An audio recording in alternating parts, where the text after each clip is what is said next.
Yo'lda birov Alloh uchun bir narsa bering deyapti.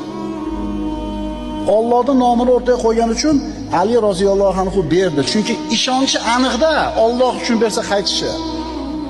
Alloh uchun berilgan narsa albatta qaytishligiga ishonchi komil.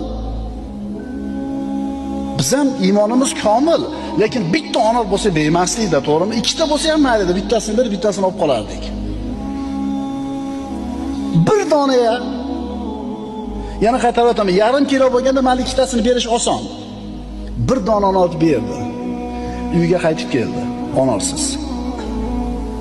Nima bo'ldi keyin qissani davomida?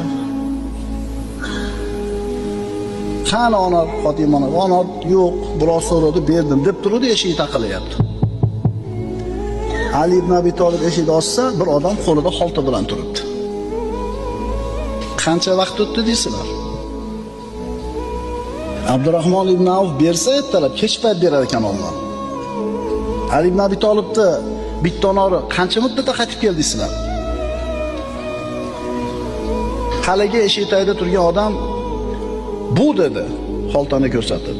Allohdan payg'ambarga keldi, payg'ambardan sizga keldi dedi. Shunda ochib qarasa, onor, bir xolta. To'xtab turib, ochib sanadi.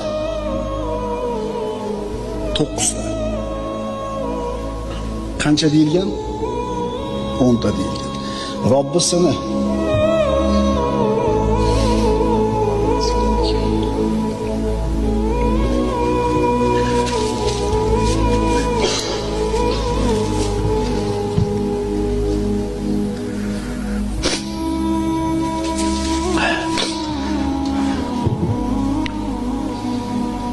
Robbisini va'dasiga ishonchi shu darajada komilki, 10 ta bo'lish kerak dedi. Sanadi.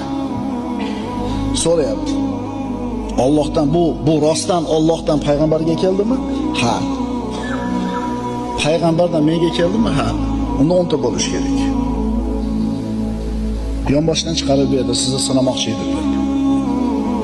Ko'rdingizmi ishonchni martabasini?